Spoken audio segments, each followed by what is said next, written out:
আচ্ছা, আশা করি স্ক্রিনটা মোটামুটি আপনারা সবাই দেখতে পাচ্ছেন। এখানে আমরা এখন আমরা হচ্ছে রিটেন পার্টে আজকে আমরা ২ টা জিনিসের কথা বলেছি। একটা হচ্ছে ক্লাইমেট চেঞ্জ, এটার এসেটা। এটা শুধুমাত্র এসে না, এটা অ্যাকচুয়ালি এমনভাবে লিখা যে ক্লাইমেট চেঞ্জ নিয়ে যে কোনো কিছু আসুক না কেন, এটা ইন্টারন্যাশনাল অ্যাফেয়ার্সের বড় কোশ্চেন আসুক, ইন্টারন্যাশনাল অ্যাফেয়ার্সের ছোট কোশ্চেন আসুক, যেটাই আসুক আপনারা যাতে পারেন, বা বাংলাদেশ অ্যাফেয়ার্সের আ জলবায়ু বিষয়ক কোশ্চেন থেকে যদি আসে, অর্থাৎ বাংলাদেশ বিষয়াবলী, দেন আন্তর্জাতিক বিষয়াবলী, দেন রচনা, অথবা যদি আমাদের কম্পোজিশন, যেটাই আসুক না কেন, আমরা এই বিষয়গুলো আসলে আমরা যখন নোট করব আসলে আহ, মানে সবসময় তো আসলে দেখবেন যে সময়ের আসলে মানে সংক্ষেপ এত বেশি থাকে, আপনি সুন্দর করে সুন্দর হাতের লেখায় অনেক গুছায়া ভিতরের একটা প্রতিটা পয়েন্টের আন্ডারে আপনি কি কি লিখতে চান, এইভাবে করে কিন্তু আসলে স্ট্রাকচারটা দাঁড় করানো অনেক বেশি ডিফিকাল্ট। এই কারণে যেটা করতে হয়, প্রত্যেকটা কি পয়েন্টগুলো রাখতে হয়, কি পয়েন্টের অধীনে আপনি কি ম্যাপ দিবেন, কি ডেটা দিবেন, সেটাকে আপনাকে রাখতে হয়। কি কোটেশনগুলো আপনি ইউজ করবেন সেই বিষয়গুলো ইনক্লুড করতে হয়, সেটা হচ্ছে আমি আপনাদেরকে আজকে দেখানোর চেষ্টা করব। সো চলেন স্টার্ট করি। প্রথমে দেখেন ক্লাইমেট চেঞ্জ। আমি প্রথমে বলে নিই, এটা হচ্ছে আমি ইংরেজির জন্য আমি ফোকাস করেছি বা ইংরেজিতে আমি করেছি। এটার কারণ হচ্ছে আপনি ইংরেজির জন্য জিনিসগুলো যদি প্রিপেয়ার করেন তাহলে হচ্ছে আপনি বাংলার পোর্শনটা সেটা আপনি জাস্ট বাংলাতে ট্রান্সলেট করে লিখতেই পারবেন। যেমন দেখেন ক্লাইমেট চেঞ্জ, এটার ইন্ট্রোডাকশন পার্টে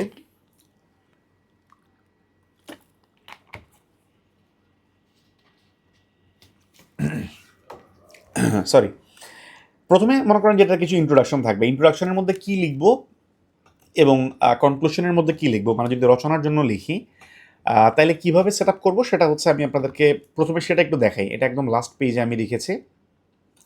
যেমন মনে করেন যে ক্লাইমেট চেঞ্জ, এটাকে আমি যখন আপনি রচনা লিখবেন বা কম্পোজিশন লিখবেন, সবাই দেখবেন যে ইন্ট্রোডাকশন নাম দিবে, সবাই দেখবেন যে কনক্লুশন নাম দিবে, কিন্তু আপনি এটাকে ইন্ট্রোডাকশন এবং আপনি এটাকে কনক্লুশন নাম দিবেন না। আপনি নাম দিবেন হচ্ছেন একটু ডিফারেন্ট করে, প্রিফেস অথবা এপিলোগ, একটু ডিফারেন্ট কিছু একটা রাখবেন, তাহলে দেখবেন যে মানে এই এই জিনিসটা হচ্ছে স্যারদেরও একটু চোখে পড়ে। ওকে, অথবা প্রিলোগ এপিলোগ, অথবা যে প্রিফেস এপিলোগ, এভাবে রাখতে পারেন কেমন। যেমন ক্লাইমেট চেঞ্জের প্রিফেসের মধ্যে আমি হচ্ছে একটা কোটেশন ফিক্স করে রেখেছিলাম যে আমি এটা ইউজ করব। When the last tree is cut down, when the last fish eaten, when the last stream poisoned, you will realize that you cannot eat money.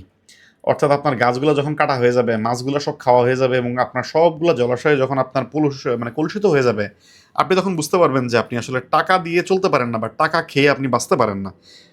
মানে এখানে আসলে ক্লাইমেট চেঞ্জের বিরূপ প্রভাবের ফলে আমরা যেদিকে যাচ্ছি সেই জিনিসটাকে একটু এখানে একটু ফোকাস করা হয়েছে। এছাড়া আমরা যখন এখানে এন্ডিং দিব, এন্ডিংয়ের ক্ষেত্রে আমি উল্লেখ করেছি the world will not be destroyed by those who do evil, but by those who watch them without doing anything. এটা আলবার্ট আইনস্টাইনের একটা উক্তি যে আমাদের ক্লাইমেট চেঞ্জের জন্য আমাদের কিছু না কিছু অ্যাকশন অবশ্যই আমাদের নেওয়া দরকার। সো আমাদের সবার সম্মিলিত উদ্যোগ অথবা আমাদের সবার সম্মিলিত প্রচেষ্টাই আমাদেরকে ক্লাইমেট চেঞ্জের হাত থেকে বাঁচাতে পারে। সো এই ধরনের একটা কোটেশন, এটা দিয়ে মনে করেন এই ধরনের একটা লেখা দিয়ে কোটেশন দিয়ে শেষ করে দিলাম। সো এই কারণে হচ্ছে আমি এখানে এই কোটেশনটা রাখছি, যেটা হচ্ছে আপনার যে এপিলোগ বা আপনার যে কনক্লুশন, সেই কনক্লুশনের সাথে আপনার হচ্ছে জিনিসটা অ্যালাইন থাকবে। ওকে, সো প্রথমে আমি দেখাই দিলাম যে আমার এখানে ইন্ট্রোডাকশন কি এবং আমার এখানে কনক্লুশন আসলে আমি কি ইউজ করছি। এখন ক্লাইমেট চেঞ্জের মধ্যে আমাদের বেশ কিছু জিনিস এখানের মধ্যে আমি এখানে রাখছি। যেমন প্রথমত ক্লাইমেট বা জলবায়ু বুঝতে হলে আমাদেরকে বুঝতে হবে হচ্ছে আবহাওয়া জিনিসটা কি এবং জলবায়ু জিনিসটা কি। দেখেন আবহাওয়ার কিছু হচ্ছে উপাদান আছে, আবার জলবায়ুর কিন্তু কিছু উপাদান আছে, কিছু কিছু উপাদান আছে যেগুলো হচ্ছে আবহাওয়া এবং জলবায়ুর যে উপাদান সেগুলো কিন্তু সেম উপাদান না। ওকে, আবহাওয়ার যে উপাদান এবং জলবায়ুর যে উপাদান সেই উপাদানগুলো কিন্তু আসলে সেম উপাদান না। সো দুটো উপাদানের মধ্যে কিন্তু ডিফারেন্স আছে।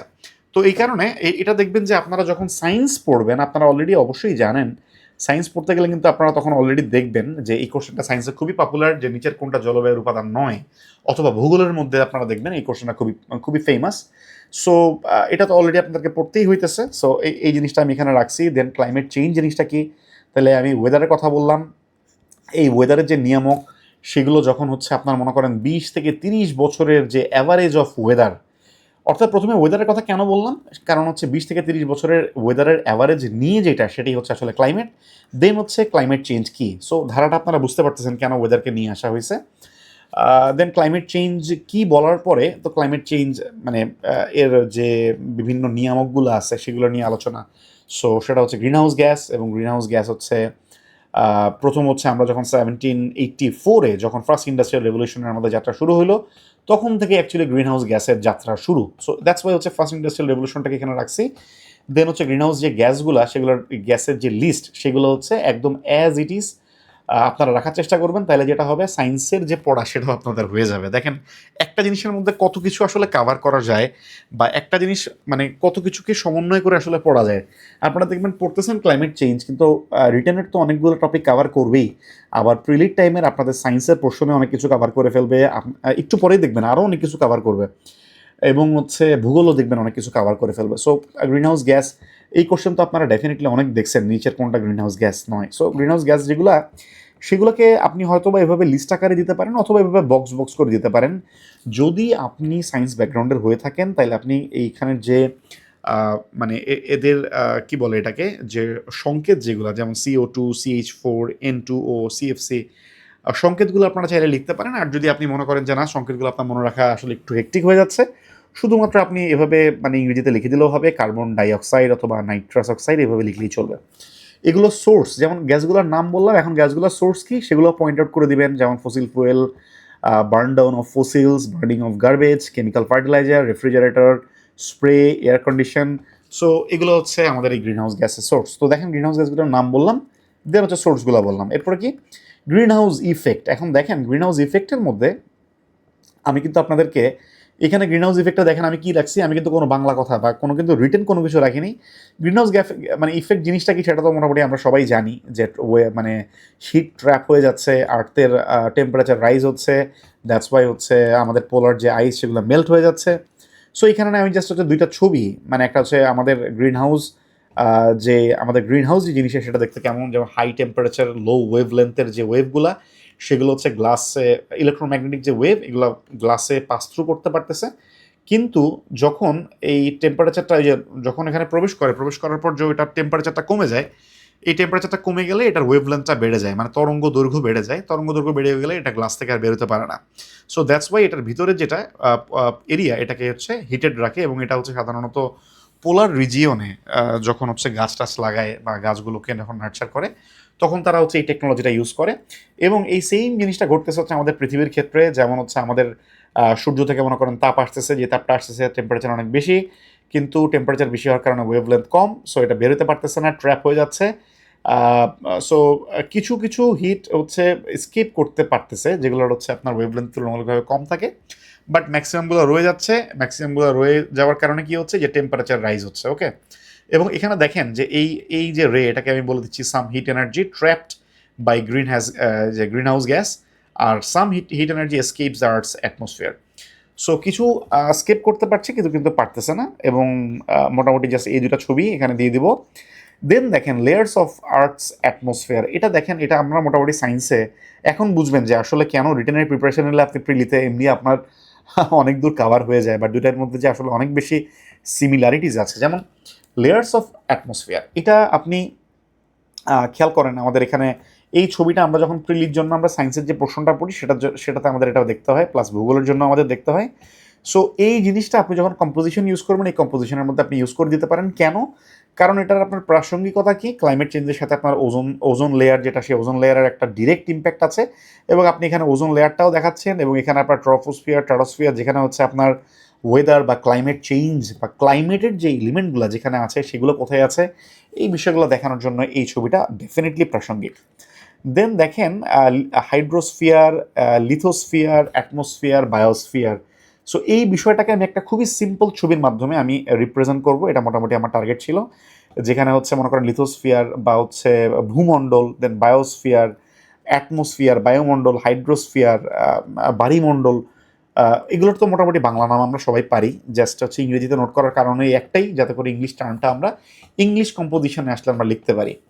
তো হাইড্রোস্ফিয়ার, লিথোস্ফিয়ার, বায়োস্ফিয়ার, সো এই জিনিসটাকে একটা সিঙ্গেল ছবির মাধ্যমে কিভাবে রিপ্রেজেন্ট করা যায় এটা হচ্ছে এখানে রাখছি। দেন হচ্ছে আমাদের মোটামুটি আমাদের যা কিছু আছে আমাদের এই পুরো ইয়াতে মোটামুটি এর মধ্যে ল্যান্ড এবং ওয়াটারের যে রেশিও সেই রেশিওটাকে মনে করেন এরকম একটা পাই চার্টের মধ্যে দিয়ে আপনি দেখাতে পারেন।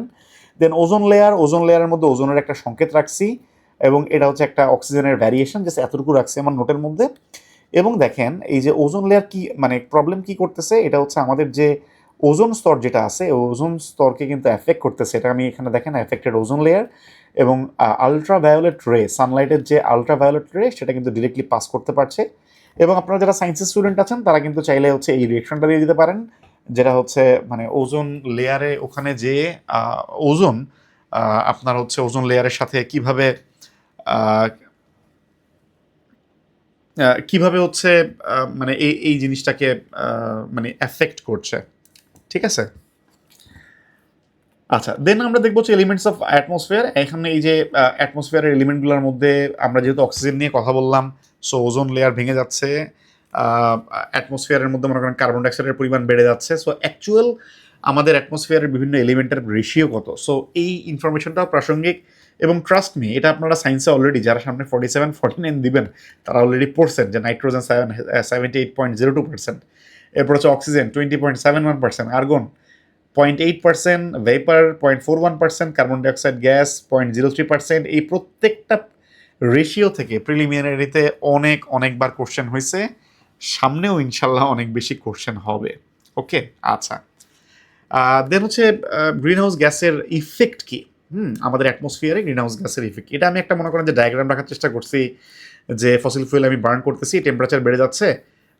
সো টেম্পারেচার বেড়ে যাওয়ার কারণে কি হইতেছে, তিনটা একদম ডিরেক্ট ইয়া রাখছি, তিনটা মোটামুটি কি ইম্প্যাক্ট। একটা হচ্ছে আমাদের হিউম্যানের উপর ডিরেক্ট ইম্প্যাক্ট আছে, মেল্টিং অফ পোলার আইস, এটা মেল্ট হয়ে যাচ্ছে, মেল্ট হলে কি হবে, সি লেভেল এটা রাইজ হচ্ছে। দেন হচ্ছে আমাদের যেই আইল্যান্ডগুলো আছে এগুলো ডুবে যাচ্ছে এবং স্পেসিসগুলো মারা যাচ্ছে। একই রকমভাবে আমাদের সমুদ্রের যে আমাদের টেম্পারেচার এটা বেড়ে যাচ্ছে। সমুদ্রের টেম্পারেচার বেড়ে গেলে এটার হচ্ছে আমাদের সমুদ্রের কার্বন ডাইঅক্সাইড ধারণ ক্ষমতা কমে যায় বা সলুবিলিটি কমে যায়। সো সমুদ্র কিন্তু মানে আমাদের কার্বন ডাইঅক্সাইড শোষণের একটা বিশাল একটা সোর্স, এটা আমরা অনেকেই হয়তো বা জানি না। কিন্তু সমুদ্রের তাপমাত্রা যদি অনেক বেশি বেড়ে যায় সেটা কিন্তু ওই রকম পরিমাণে কার্বন ডাইঅক্সাইড ট্র্যাপ করতে পারে না। সো আমাদের টেম্পারেচার যদি বেড়ে যায় সেটা কিন্তু আমাদের পরিবেশের এই যে সমুদ্র আমাদের যে কার্বন ডাইঅক্সাইডগুলো ট্র্যাপ করতেছে সেটাও কিন্তু আসলে আর সম্ভবপর হয়ে ওঠে না।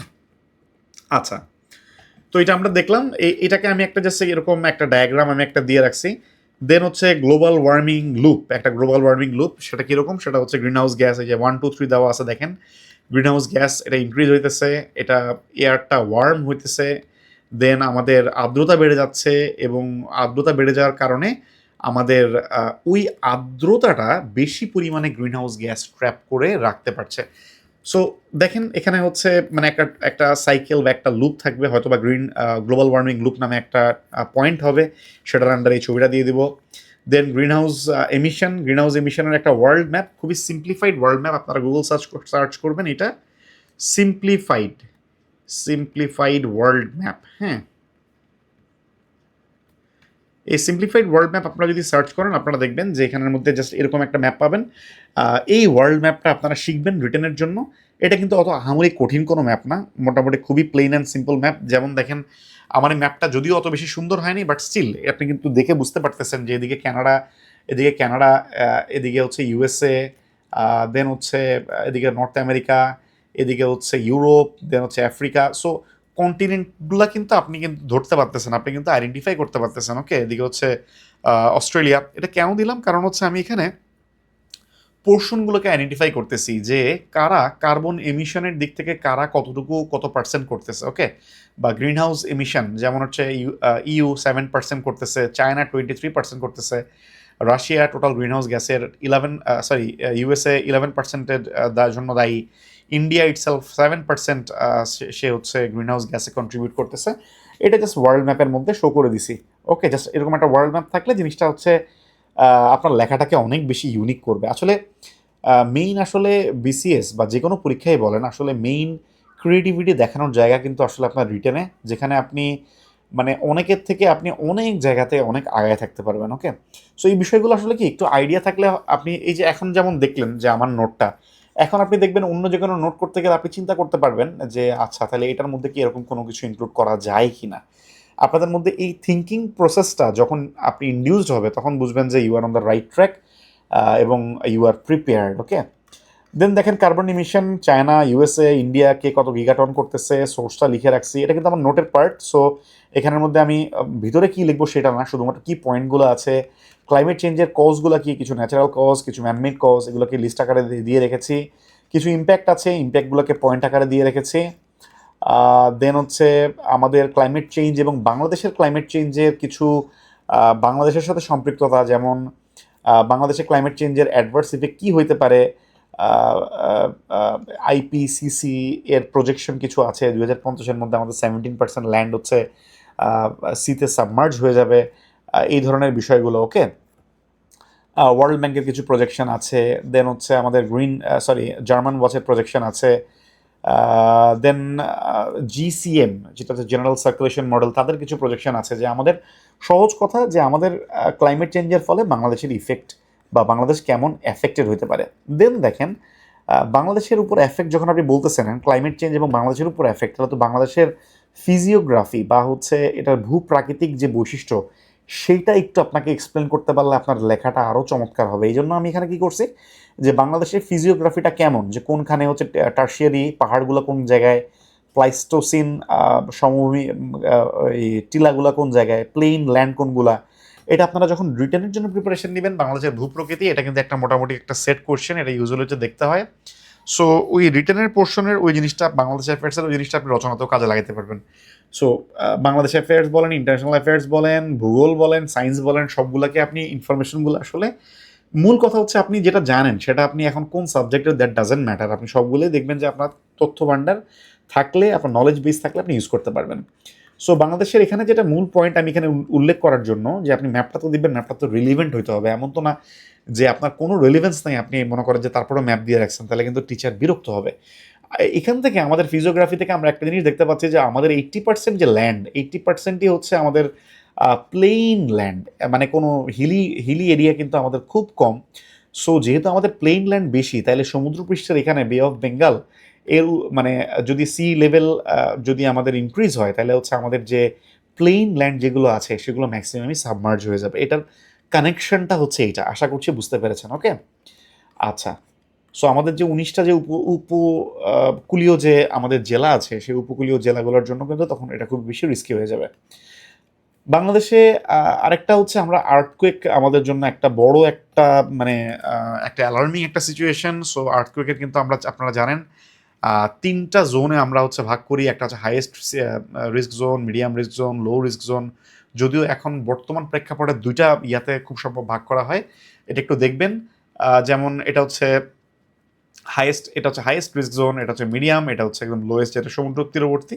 এটার রিস্কটা তুলনামূলকভাবে কম, বাট হচ্ছে হিলি এরিয়া না, এখানে সিলেটের পোর্শনের যে হিলি এরিয়া ইনক্লুডিং যে ময়মনসিংহ, এটা কিন্তু মোটামুটি একটু রিস্কি জোন, বেশি রিস্কি জোন। এবং এটা কেন বলা, কারণ হচ্ছে 1887 সালে একটা দিয়ে দিবেন, যে রেফারেন্স দিয়ে দিবেন, যে তখন যে ভূমিকম্প হয়েছিল ওই ভূমিকম্পে ব্রহ্মপুত্র নদের যে তার গতিপথ পরিবর্তন হয়ে গেছিল, এটা হচ্ছে 8.7 রিক্টার স্কেলের ভূমিকম্প হয়েছিল। ওকে, এছাড়া সাইক্লোন সম্পর্কে বলবেন, এটা হচ্ছে উইন্ড স্পিড যদি 63 কিলোমিটার পার আওয়ার থেকে বেশি হয়, তাহলে এটাকে আমরা সাইক্লোন বলবো। সাইক্লোনগুলোর মধ্যে 1970 সালের গোর্কি অথবা 1991 সালের ম্যারিয়ন, একটাতে 5 লাখ মানুষ মারা গেছে, একটাতে 1.5 লাখ মানুষ মারা গেছে, এই কথাগুলো উল্লেখ করবেন।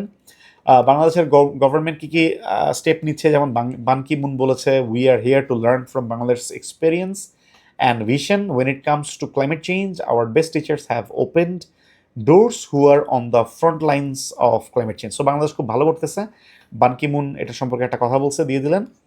বাংলাদেশের ক্লাইমেট নিয়ে Bangladesh climate change strategy and action plan, so একটা মানে তার একটা অ্যাকশন স্ট্র্যাটেজি আছে বাংলাদেশের, যেটা 2009 সালে নিয়েছে। এছাড়া Bangladesh climate change trust fund আছে, ন্যাশনাল অ্যাডাপ্টেশন প্ল্যান আছে। সো এগুলো একটু দেখতে হবে। এটা হচ্ছে আমরা রিসেন্ট যে কপ হয়েছে, যেমন আপনারা হচ্ছে এটার সাথে আমি এখানে COP26-এর আমাদের উল্লেখযোগ্য ডিরেক্টিভগুলো আমি লিখে রেখেছিলাম। আপনারা COP29 বা COP30 যখন হবে, COP30 ডিরেক্টিভগুলো আপনারা এখানের মধ্যে জাস্ট আপডেট করে নেবেন। এছাড়া ক্লাইমেট ভালনারেবিলিটি অ্যাড্রেস করার জন্য আমাদের ডেল্টা প্ল্যান আছে। ডেল্টা প্ল্যানের কী কী স্টেপ আছে, কয়টা প্রজেক্ট আছে ডেল্টা প্ল্যানে, কিন্তু আমাদের মোটামুটি ফার্স্ট স্টেপ, সেকেন্ড স্টেপ এবং থার্ড স্টেপ তিনটা হচ্ছে ভাগে ভাগ করা। এবং আপনারা দেখবেন এই কোটেশনটা এখন এখানে মোটামুটি প্রাসঙ্গিক না, যাই হোক আমাদের হটস্পট আছে হচ্ছে 6টা। আমাদের হচ্ছে এটা সাপোর্ট করেছিল বা সাপোর্টেড বাই হচ্ছে নেদারল্যান্ডস, যেখানে 6টা হটস্পটের মধ্যে কোস্টাল রিজিয়ন, এরপর হচ্ছে mountain Chirang area, hilly tracts যে এরিয়া সহ আরও এরকম আমাদের টোটাল 6টা হটস্পট কিন্তু আমাদেরকে আইডেন্টিফাই করা হয়েছে ডেল্টা প্ল্যানে। সো এখানে কিন্তু এই যে আবার COP27 যেটা বললাম, COP26 একটু আগে দেখলেন আগের পেজে আমার COP26 ডিরেক্টিভ দেওয়া। আবার যখন COP27 হয়ে গিয়েছে আমার মানে বিসিএসসি রিটেন দিতে দিতে, তখন COP27 আমাদের অ্যাচিভমেন্টগুলো আমি এখানে লিখে রেখেছি। সো আপনি কি করবেন, আপনি হচ্ছে আপনাদের জন্য হবে হচ্ছে COP30 অথবা COP29। COP29 এবং COP30 এগুলোর যে মেইন যে কি পয়েন্টসগুলো সেগুলো আপনারা এখানে উল্লেখ করবেন। দেন দেখেন ক্লাইমেট চেঞ্জের মধ্যে আরও কি ইনক্লুড করা যায়, এইচডিজি অ্যান্ড ক্লাইমেট চেঞ্জ কীভাবে এই আমাদের গোল 13 যেটা সেটা হচ্ছে ক্লাইমেট অ্যাকশনকে নিয়ে, goal 14 life below water, then goal 15 life on ল্যান্ডকে নিয়ে। Okay fine. দেন হচ্ছে আমরা ক্লাইমেট ডিপ্লোমেসিতে কী করেছি, ইউএনএফসিসিতে আমরা কী করছি। অ্যানেক্স 1 কান্ট্রিগুলো হচ্ছে মোস্টলি তারা পলিউশনের জন্য দায়ী। এটা যখন আপনারা রিটার্নের জন্য আবার একটু পড়বেন তখন দেখবেন এগুলো অনেক কিছু আপনাদের কাভারে চলে আসবে। কিয়োটো প্রোটোকল নেওয়া হয়েছিল, বাট কিয়োটো প্রোটোকলের জিনিসগুলো এখন আমরা কোনো সুফল পাই নাই। আমরা বলছিলাম যে আমরা কার্বন ট্রেড করব, অর্থাৎ যারা হচ্ছে কার্বন ইমিশন কমাইতে পারতেছি না তারা যে পরিমাণ কার্বন তারা প্রডিউস করতেছে সেই জন্য তারা একটা ক্ষতিপূরণ দিবে। প্যারিস ক্লাইমেট ট্রিটিতে কী ছিল, গ্রিন ক্লাইমেট ফান্ডের কথা বলা হয়েছিল। আপনারা হচ্ছে এখন লস অ্যান্ড ড্যামেজ ফান্ড, তাই না? এখনকার কিন্তু আলোচনা হচ্ছে loss and damage fund. So loss and damage fund থেকে আমরা কীভাবে হচ্ছে আমরা উপকৃত হতে পারি এই বিষয়গুলোকে ইনক্লুড করবে। এখানে COP26 এর কথা উল্লেখ করা আছে। আপনারা হচ্ছে COP29 বা COP30 এটার যে ডিরেক্টিভগুলো সেগুলো হচ্ছে এখানে উল্লেখ করবেন। সো এই হচ্ছে মোটামুটি দেখেন ক্লাইমেট চেঞ্জের উল্লেখযোগ্য বা ক্লাইমেট চেঞ্জ নিয়ে আসলে কি কি জিনিস আপনি আপনার নোটের মধ্যে রাখবেন। এখন গুরুত্বপূর্ণ কথা হইলো যে এখানে কোশ্চেন করতেই পারেন যে ভাইয়া এত কিছু তো পরীক্ষার হলে যখন যাব তখন তো মাথায় রাখা পসিবল না। আপনি দেখেন এখানে আপনার এত কিছু আপনি মাথায় রাখতে পারবেন না, দ্যাটস ফর শিওর।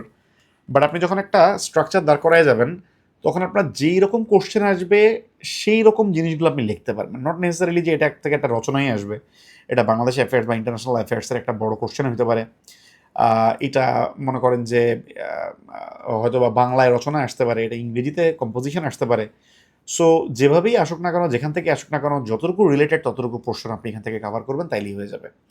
সো এটা হচ্ছে মোটামুটি আমাদের যেমন ক্লাইমেট চেঞ্জ, এটা থেকে আইডিয়া নিয়ে বা এখান থেকে ইনফরমেশন নিয়ে আপনারা হচ্ছে আপনাদের নিজেদের যে ক্লাইমেট চেঞ্জের যে প্রশ্নটা আছে সেটা হচ্ছে আপনারা নোট ডাউন করবেন। আশা করছি আপনারা বুঝতে পেরেছেন যে কোন বিষয়গুলো আসলে থাকা দরকার। যে একটা মোটামুটি একটা যখন আপনি একটা মানে নোট করবেন, আপনার নোটের মধ্যে কোন বিষয়গুলো আসলে ইনক্লুড করা দরকার, যাতে একটা কমপ্লিট একটা ওভারভিউ আপনি পান। ওকে, আরেকটা গুরুত্বপূর্ণ আমাদের জন্য সেটা হচ্ছে এলডিসি থেকে গ্র্যাজুয়েশন বা এলডিসি গ্র্যাজুয়েশন। সেটার জন্য এটার নোটটা আমার হচ্ছে বাংলায় আছে, আমি আপনাদেরকে ওইটাই একটু দেখাবো কি পয়েন্টসগুলো। আমি জানি, আচ্ছা আমি জানি না আপনারা দেখতে পাচ্ছেন কিনা, কাইন্ডলি একটু কমেন্ট করে জানাবেন। আমি একটু এটাকে আর একটু বড় করার চেষ্টা করেছি। আমার হাতের লেখা সুন্দর না, বাট আমি চেষ্টা করি হাতের লেখাটা যাতে একটু পড়া যায় বা পরিষ্কার থাকে, এটাই হচ্ছে আমার মেইন টার্গেট থাকে। আমিও সবাইকে বলবো যে আপনাদের হাতের লেখা যে সুন্দর হইতে হবে এমন কোনো কথা নেই, আপনাদের হাতের লেখা পরিষ্কার হওয়া হচ্ছে ইম্পর্টেন্ট। অর্থাৎ আপনাদের হাতের লেখা দেখে যাতে পড়া যায়, দ্যাটস ইট। এমন না যে আপনাদের হাতের লেখা খুবই সুন্দর হইতে হবে, দেখলে একদম চোখ জুড়ায় যায়, নট নেসেসারিলি। আপনাকে প্রচুর লিখতে হবে, লেখা ফাস্ট হওয়া অনেক ইম্পর্টেন্ট এবং পরিষ্কার হওয়া যাতে বোঝা যায়। তো স্বল্পোন্নত দেশ অর্থাৎ এলডিসি গ্র্যাজুয়েশন বাংলাদেশের এলডিসি গ্র্যাজুয়েশনের কোন কি পয়েন্টগুলো আসলে আমাদের রাখা দরকার। যেমন দেখেন আমি একটা প্রথমে একটা কোটেশন রাখছি যে I am delighted that Bangladesh has fulfilled the criteria for graduation from LDC. This is a clear signal that the country is building on inclusive and thriving economy with a commitment to lifting millions of people from poverty and hunger. So এটা হচ্ছে Antonio Guterres, তার একটা উক্তি, এটা দিয়ে মোটামুটি start করতে পারেন। স্বল্পোন্নত দেশের কিছু পটভূমি আমি এখানে রাখছি। এই রচনাটাতে বা এই নোটটাতে আমি মোটামুটি বাংলা কথা সহ রাখছি, অর্থাৎ নোটের মধ্যে যা যা থাকা দরকার সেগুলো সহ রাখছি। যেমন দেখেন জাতিসংঘ প্রথম স্বল্পোন্নত দেশগুলোকে পৃথকভাবে শ্রেণীবদ্ধ করেন 1971 সালে, বিশ্বের অপেক্ষাকৃত দরিদ্র দেশগুলোর আর্থসামাজিক বিভিন্ন ক্ষেত্রে অথবা মানদণ্ডে ক্রমশ পিছিয়ে থাকার প্রেক্ষাপটে এই সমস্ত দেশের উন্নয়নের ধারাকে ত্বরান্বিত করার লক্ষ্যে জাতিসংঘ সর্বপ্রথম স্বল্পোন্নত দেশের ধারণা প্রবর্তন করে। সো মোটামুটি একদম মানে পরীক্ষার হলে মানে মনে করেন যে আমি যা লিখবো সেই অনুযায়ী এটাকে নোট করার চেষ্টা করছি। এটাতে হচ্ছে এলডিসি বা স্বল্পোন্নত দেশ বলতে কি বোঝায় সেই জিনিসটা একটু ইনক্লুড করার এখানে রাখছি, যে এলডিসি বা স্বল্পোন্নত দেশগুলো কি কি। এলডিসি থেকে উত্তরণের শর্ত আছে, আপনারা সবাই জানেন, মাথাপিছু জাতীয় আয় কত হইতে হবে, দেন হচ্ছে মানব সম্পদ সূচক বা হচ্ছে HAI কত হইতে হবে, অর্থনৈতিক ভঙ্গুরতার সূচক কত হইতে হবে, এবং অর্থনৈতিক ভঙ্গুরতার সূচকের মধ্যে কি কি থাকতে হয়, প্রাকৃতিক দুর্যোগ, জনসংখ্যা, বাণিজ্য, বিশ্ববাজার হতে দেশের দূরত্ব, এই বিষয়গুলো এখানে রাখতে হয়। দেন হচ্ছে এখন পর্যন্ত কয়টা দেশ এলডিসি থেকে গ্র্যাজুয়েট করছে, বতসোয়ানা, কেপ ভার্দে, মালদ্বীপ, সামোয়া, ইকুয়েটোরিয়াল গিনি এবং ভানুয়াতু, হ্যাঁ, এবং তারা কে কত সালে তারা করছে এটা একটু লিস্ট আকারে দিতে পারেন। দেন বাংলাদেশের এলডিসি উত্তরণের উদ্যোগ বাংলাদেশ কীভাবে নিছে, এটা স্টেপগুলো একটু মনে করেন যে উল্লেখ করলাম এখানে। দেন হচ্ছে বাংলাদেশ এই মানদণ্ডগুলোতে কি অবস্থায় আছে, যেমন হচ্ছে দেখেন মানদণ্ডগুলোতে 2018-তে একটা অবস্থায় ছিল, 2021 সালে একটা অবস্থায় ছিল, রিসেন্ট যে ডাটাটা সেটা একটু দেখে আপনারা আপনাদের নোটে বসায় নেবেন যে বাংলাদেশের মানদণ্ডে জিএনআই কত ছিল, HAI কত ছিল এবং ইভিআই কত ছিল, ইকোনমিক ভালনারেবিলিটি ইন্ডেক্স। ওকে, আচ্ছা, হিউম্যান অ্যাসেট ইন্ডেক্স হচ্ছে HAI। হ্যাঁ, সো উৎসগুলো একটু খেয়াল রাখতে হয়। যেন দেখেন মাথাপিছু আয় একটা যেহেতু আমাদের একটা গ্রস ন্যাশনাল ইনকাম যেহেতু আমাদের একটা কি পয়েন্ট, সো এই গ্রস ন্যাশনাল ইনকাম এটা ওভার দ্য ইয়ার কীভাবে ইনক্রিজ করছে সেটা হচ্ছে একটা গ্রাফের মাধ্যমে দেখাইলাম। জিএনআই কীভাবে বাড়তেছে সেটা দেখাইলাম। দেন হচ্ছে আমাদের ইভিআই এটা কীভাবে কমতেছে আমাদের আস্তে আস্তে, এই জিনিসটা দেখাইলাম। মানব সম্পদ সূচক সেটা কীভাবে বাড়ছে ওভার দ্য ইয়ার 2012 থেকে, সেটাও মনে করেন যে এভাবে দেখাইলাম। এটা কিন্তু আমাদের মোস্ট প্রবলি 41 বা 43-তে এলডিসির গ্র্যাজুয়েশন নিয়ে লিখতে হয়েছিল, অথবা 44 হতে পারে return, I am not sure, একটু দেখতে হবে।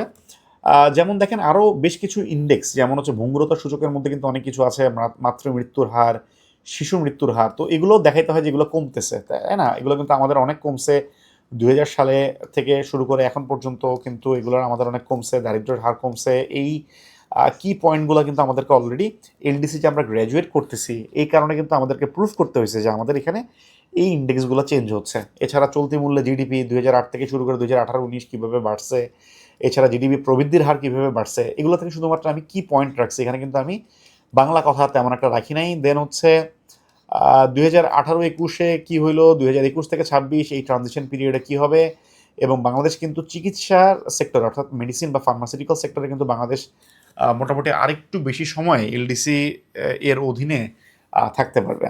এখন এলডিসি যে আমরা উত্তরণ করব, দেখবেন এটা নিয়ে প্রচুর কথাবার্তা হয়, এটা কিন্তু অনেক বেশি ইম্পর্টেন্ট। এলডিসি উত্তরণ নিয়ে অনেক বেশি কথাবার্তা হয়, এর মধ্যে হচ্ছে আমাদের উত্তরণে বাংলাদেশের সম্ভাবনাটা কোথায়। সম্ভাবনাটা হচ্ছে অনেক জায়গায় আছে। আমাদের হচ্ছে মনে করেন যে সহজ কথা সবচেয়ে বড় যে জিনিসটা সেটা হচ্ছে আমাদের ক্রেডিট রেটিং বাড়বে, আমাদের বিভিন্ন ব্যাঙ্কগুলোর আমাদের কান্ট্রির যে ক্রেডিট রেটিং সেটা মনে করেন যে ইনক্রিজ করবে, এবং ক্রেডিট রেটিং ইনক্রিজ করলে হচ্ছে আমাদের ফরেন ইনভেস্টমেন্ট বাড়ার কিন্তু একটা ভালো একটা চান্স আছে, আমাদের ভাবমূর্তি উন্নত হবে। দেন হচ্ছে আমাদের এক্সপোর্ট ডাইভার্সিফিকেশন করাটা আমাদের জন্য ইজি হবে। আচ্ছা, মোটামুটি বেশ কিছু মনে করেন যে এটার প্রসপেক্ট এটা এখানে রাখলাম। দেন হচ্ছে আমাদের এটার কিছু চ্যালেঞ্জ আছে যে আমরা এলডিসি থেকে আমরা উত্তরণ করবো, খুব ভালো কথা। কিন্তু এখানে আমাদের বেশ কিছু আমরা মানে মেইনলি আমরা 4টা স্পেশাল আমাদের সুবিধা এটা আমরা হারাবো, যেমন জিএসপি সুবিধা হারায় ফেলবো, ডিউটি ফ্রি কোটা হারায় ফেলবো, ওয়ার্ল্ড ট্রেড অর্গানাইজেশনের একটা স্পেশাল অ্যান্ড ডিফারেন্সিয়াল ট্রিটমেন্ট ছিল, হ্যাঁ। সো যারা হচ্ছে একটু পিছিয়ে পড়া তাদেরকে একটু ডিফারেন্ট ট্রিটমেন্ট করা যাবে। এবং আপনারা জানেন ওয়ার্ল্ড ট্রেড অর্গানাইজেশনের কিন্তু MFN নামে একটা আছে, যেটা হচ্ছে most favoured nation. Most favoured nation এর কি কনসেপ্ট হচ্ছে যে আপনি কাউকেই আপনি অ্যাডিশনাল সুবিধা দিতে পারবেন না, সবগুলো দেশকে আপনাকে সমান সুবিধা দিতে হবে। বাট যারা এলডিসিতে আছে এদেরকে ডিফারেন্সিয়াল এবং স্পেশাল একটা ট্রিটমেন্ট দেওয়া যেত, সেটাও কিন্তু আমরা আর পাবো না। এছাড়া আমরা কিন্তু মানে আনুষ্ঠানিক অনানুষ্ঠানিক যে উন্নয়ন সহযোগিতা যেগুলা, যে আপনার মানে অফিসিয়াল ডেভেলপমেন্ট যে অ্যাসিস্ট্যান্স যেগুলো আমাদের ছিল, আনুষ্ঠানিক যে আমাদের ডেভেলপমেন্ট অ্যাসিস্ট্যান্স সেগুলো কিন্তু আমরা এখন পাবো না। অর্থাৎ বিভিন্ন ধরনের যে অনুদান বলেন বা ঋণ বলেন সেগুলো কিন্তু আমরা মোটামুটি অনেকটাই কমে যাবে। আচ্ছা, তো এবং রপ্তানি বাণিজ্যে মোটামুটি একটা ভালো একটা এটার ইম্প্যাক্ট পড়বে। পোশাক শিল্প একটা ভালো চ্যালেঞ্জের মুখে পড়বে, কারণ এটার ভ্যাট ট্যাক্স অনেক বেশি বেড়ে যাবে। এখন তো আমরা বেশ কিছু সুবিধা আমরা হচ্ছে ভোগ করি, আমাদেরকে অতিরিক্ত ট্যারিফ দিতে হবে, আমাদের ভর্তুকির নতুন নতুন শর্ত অ্যাড হবে, যেহেতু আপনারা যখন হচ্ছে আপনি যখন মনে করেন যে এলসিতে থাকবেন তখন আপনি এমনিতে গরিব, তার মানে হচ্ছে আপনার জন্য অনেক কিছুতে ছাড় আছে। বাট আপনি যখন গরিব থেকে মনে করেন যে মোটামুটি একটু সচ্ছল হয়ে যাবেন, তখন দেখবেন যে উন্নত বিশ্ব আপনাকে অনেক কিছুতে ছাড় দিবে না। সহজ শর্তে আমরা কিছু ঋণ পাইতাম, সেই ঋণগুলো এখন দেওয়া বন্ধ হয়ে যাবে। আমাদের আমাদের যে ইন্টারেস্টের যে রেট, আমাদের ইন্টারেস্টের রেট অনেক কম থাকে, আমরা আইএমএফ বা ওয়ার্ল্ড ব্যাংক থেকে যে সহায়তাগুলো পেয়ে থাকি, সো ইন্টারেস্টের রেটগুলো কিন্তু বেড়ে যাবে। এছাড়া আমাদের সবচেয়ে বড় ঝামেলায় আমরা যেটাতে পড়বো সেটা হচ্ছে আমাদের ওষুধ শিল্পে আমরা ট্রিপস সুবিধা হারায় ফেলবো। ট্রিপস কি? ট্রিপস হচ্ছে trade related intellectual property rights, অর্থাৎ পেটেন্ট করা। অর্থাৎ মনে করেন যে বাংলাদেশ কারেন্টলি যেই মেডিসিনগুলো যে বাংলাদেশ উৎপাদন করে, বাংলাদেশে এখানে সবচেয়ে বেশি ক্রাইসিসে পড়বে হচ্ছে বাংলাদেশের মেডিসিন সেক্টর। আপনি এখন যেমন 10 টাকা পাতায় নাপা অথবা 20 টাকা পাতায় মনে করেন নাপা এক্সট্রা কিনেন, এই দিন আর থাকবে না আফটার মানে 2033। কেন? কারণ এই যে যখন পেটেন্টের মূল্য দিতে হবে, কারণ এগুলো যে ওষুধগুলো আমরা বানাই এটার কোনোটার পেটেন্ট কিন্তু আমাদের নাই, এই পেটেন্টগুলো হচ্ছে সব বাইরে থেকে, যে পেটেন্টের মানে কোনো প্রাইস আমাদেরকে দিতে হয় না, বিকজ আমরা হচ্ছে লিস্ট ডেভেলপমেন্ট কান্ট্রি। তো এখন আহ, এই যে পেটেন্ট, এই পেটেন্ট যখন আমাদেরকে এটার প্রাইস দিতে হবে তখন কিন্তু আমাদের এই ওষুধের দাম অনেক বেশি বেড়ে যাবে। আপনারা জানেন বাইরের দেশে কিন্তু ওষুধের দাম অনেক অনেক বেশি। ইউ উইল বি সারপ্রাইজড যে আমরা যে নর্মাল গ্যাস্ট্রিকের ওষুধ বা হচ্ছে প্যারাসিটামল যেগুলো, এগুলো হচ্ছে আপনি মানে মানে এখন তো আপনি 10 টাকা দিয়ে কিনতেছেন, মানে সেই দিন হয়তো বা আর খুব বেশি দূরে নাই যখন আপনি প্যারাসিটামল একটা 200 টাকা পাতায় কিনতে হবে, অথবা একটা গ্যাস্ট্রিকের ট্যাবলেট আপনাকে 150 বা 300 টাকা পাতায় কিনতে হবে। সো যদি চিন্তা করেন যদি এরকম বেসিক ওষুধগুলোর দাম যদি এত বেশি হয়, তাইলে যেগুলো লাইফ সেভিং ওষুধ বা অপারেশনের যেগুলো সার্জারির যেগুলো ওষুধ, সেগুলোর দাম কি পরিমাণ বাড়বে। এছাড়া হচ্ছে আমরা ট্রিপসের অধীনে আমরা কিছু টেকনোলজিক্যাল আমরা কিছু অ্যাসিস্ট্যান্স পাইতাম, সেগুলো আমরা পাচ্ছি না। আমরা জাতিসংঘ কিন্তু আমরা অনেক একেবারে মিনিমাল একটা চাঁদা দিতাম। আমরা আমাদের জিডিপির 0.01%, আমাদের হচ্ছে জাতীয় আয়ের 0.01%, খুবই সামান্য চাঁদা আমরা জাতিসংঘে দিতাম। আপনারা জানেন সবাই যে ইউনাইটেড নেশনসে কিন্তু সবচেয়ে বেশি চাঁদা দেয় হচ্ছে ইউএসএ, যে কারণে জাতিসংঘে ইউএসএর সে সবচেয়ে বেশি থাকে। বাংলাদেশ 0.01% দেয়, দ্যাটস ওয়াই বাংলাদেশ হচ্ছে এলডিসি। বাট যখন বাংলাদেশ এলডিসি থেকে বের হয়ে যাবে, বাংলাদেশে কিন্তু চাঁদার হার কিন্তু মানে বেড়ে যাবে। এখন বাংলাদেশ এলডিসি বলে বাংলাদেশকে কিছু ফ্রি টিকিট দেয়, মনে করেন যে বিভিন্ন দেশে বিভিন্ন কনফারেন্স হয়, বিভিন্ন স্কলারশিপ প্রোগ্রাম, এগুলোতে বাংলাদেশকে কিছু মানে মানে স্কলারশিপ দেয়, আবার হচ্ছে বিভিন্ন কনফারেন্সের টিকিট দেয়, এগুলো কিন্তু আর আসলে থাকবে না। আমাদের জলবায়ু জনিত বা আমাদের ক্লাইমেট মানে রেজিলিয়েন্স বা মানে ক্লাইমেট এর রিলেটেড, অর্থাৎ ক্লাইমেট ডিপ্লোমেসির কারণে হচ্ছে আমরা যেই ফান্ড আমরা যেগুলো হচ্ছে আমরা ডিমান্ড করি, হ্যাঁ, বিভিন্ন ইন্টারন্যাশনাল ফোরামে, তখন কিন্তু সেগুলো পাওয়া অনেক বেশি ডিফিকাল্ট হয়ে যাবে। এখন আমি তো বললাম যে প্রসপেক্ট কি, চ্যালেঞ্জ কি, এবং চ্যালেঞ্জ তাহলে মোকাবেলা করার জন্য আমরা কী কী করবো। এখানে কিছু স্টেপ আছে, মনে করেন চ্যালেঞ্জ মোকাবেলা করার জন্য আমরা কী কী করতে পারি। ওকে, এবং হচ্ছে আমরা একটা মিডল ইনকাম ট্র্যাপে পড়ে যেতে পারি। সো ওইটা থেকে কেমনে মুক্ত হতে পারে আমরা হইতে পারি। দেখেন মিডল ইনকাম ট্র্যাপ, এখান থেকে এটা একটু ভালো করে যদি আপনারা এই এলডিসি গ্র্যাজুয়েশনের নোটের মধ্যে রাখেন, তাহলে কিন্তু ইন্টারন্যাশনাল অ্যাফেয়ার্সের কনসেপচুয়াল ইস্যুর মধ্যে যদি আমাদের 4 মার্কের কোশ্চেনে মিডল ইনকাম ট্র্যাপ আসে, আপনি খুব সুন্দরভাবে লিখতে পারবেন, বা অ্যাটলিস্ট কনসেপ্টটা আপনি জানবেন। মিডল ইনকাম ট্র্যাপ হচ্ছে যেমন দেখেন চায়না কিন্তু এখন পর্যন্ত সে কিন্তু মিডল ইনকাম কান্ট্রি। কেন? কারণ আপনার ডেমোগ্রাফিক ডিভিডেন্ড যখন থাকে ওই টাইমেই যদি একেবারে জাম্প করে লো ইনকাম কান্ট্রি থেকে হাই ইনকাম কান্ট্রিতে না যাওয়া যায়, তাইলে দেখা যায় যে আর কখনোই যাওয়া সম্ভব হয় না। যেমন সিঙ্গাপুর মনে করেন চলে গেছে, অথবা মানে এই ধরনের কিছু ছোটো ছোটো কান্ট্রি আছে যেগুলো হচ্ছে এক ধাপেই হচ্ছে মনে করেন একেবারে লো ইনকাম কান্ট্রি থেকে শুরু করে সে মিডল ইনকাম ক্রস করে হাই ইনকামে চলে গেছে। বাট চায়না কিন্তু এখন পর্যন্ত যাইতে পারে নাই, চায়না কিন্তু এখন পর্যন্ত মিডল ইনকাম ট্র্যাপের মধ্যে আছে। এবং আমরাও যদি 2035-40-এর মধ্যে আমরা যদি এই মিডল ইনকাম ট্র্যাপ থেকে আমরা বেরোতে না পারি, তাহলে কিন্তু আমরা আজীবনই এই মিডল ইনকাম ট্র্যাপের মধ্যে থাকবো, আজীবনই আমরা একটা মধ্যম আয়ের দেশ থাকবো, আমরা কখনোই হচ্ছে উচ্চ আয়ের দেশ হতে পারবো না। যেমন এই যে এক্সাম্পল হিসেবে যে সিঙ্গাপুর, তাইওয়ান এবং দক্ষিণ কোরিয়া, এরা কিন্তু অলরেডি এই ফাঁদকে তারা জয় করছে। কিন্তু চীন দেখেন, মালয়েশিয়া, যেমন দেখেন থাইল্যান্ড, এদেরকে কিন্তু আমরা হচ্ছে উন্নত কান্ট্রি হিসেবে দেখি, বাট স্টিল এরা কিন্তু মিডল ইনকাম ট্র্যাপের মধ্যে পড়ে গিয়েছে। যদিও মিডল ইনকাম ট্র্যাপ ইটসেলফ এটা হচ্ছে ওয়েস্টের একটা ডেফিনেশন, সো পশ্চিমাদের মানে বানানো ডেফিনেশন অনুযায়ী এটা একটা মধ্যমায়ের ফাঁদ, বাট হচ্ছে দেন এগেইন আমরা তো ম্যাক্সিমাম স্ট্যান্ডার্ডগুলো আসলে ওয়েস্টের যে স্ট্যান্ডার্ড সেটাই ফলো করি। ডেমোগ্রাফিক ডিভিডেন্ডের কথা অবশ্যই বলবেন যে আমাদের কারেন্টলি যে ওয়ার্কফোর্স আছে, ইউথ আছে, তাদেরকে কাজে লাগায় আমরা কীভাবে ডেমোগ্রাফিক ডিভিডেন্ডের আমরা সুবিধাগুলো আমরা নিতে পারি, এই বিষয়গুলো মোটামুটি উল্লেখ করবেন। দেন হচ্ছে কিছু ইন্ট্রোডাকশন এবং কনক্লুশন একটা রেডি করে যাবেন, কিছু মানে কোটেশন। এই হচ্ছে মোটামুটি এই পয়েন্টগুলো যদি রাখেন তাইলে আমার কাছে মনে হয় যে আপনার লেখাটা মোটামুটি খুবই ব্যালেন্সড হবে। ওকে, খুবই ব্যালেন্সড হবে। সো আমরা এখন হচ্ছে আমরা একটু কোশ্চেন অ্যান্সার সেকশন, আমরা একটু কোশ্চেন অ্যান্সার দেখবো, আপনাদের কোশ্চেন অ্যান্সারগুলো একটু দেখবো। আরেকটা হচ্ছে আপনাদের কমেন্ট দেখবো, আজকের ক্লাসটা কেমন লাগলো ওভারঅল। আজকে আমরা দুইটা পোর্শন নিয়ে আলোচনা করলাম, বাংলা পোর্শন, প্রিলিমিনারি পোর্শন, এবং হচ্ছে পরে আমরা রিটেন পোর্শনে আমরা নোট নিয়ে আলোচনা করছি। আমরা হচ্ছে আপনাদের কোশ্চেন, কমেন্ট, ক্লাসটা কেমন ছিল ওভারঅল, এই বিষয়গুলো সব কিছু একটু জানাতে পারেন। যদি কোনো সাজেশন থাকে সব কিছুই মোটামুটি যে কোনো কিছু জানাতে পারেন, কোনো প্রবলেম নেই। ওকে, আমরা হচ্ছে কিছুক্ষণের মধ্যে ইনশাল্লাহ আপনাদের কোশ্চেন অ্যান্সারটা আমরা দেওয়া শুরু করবো ইনশাল্লাহ।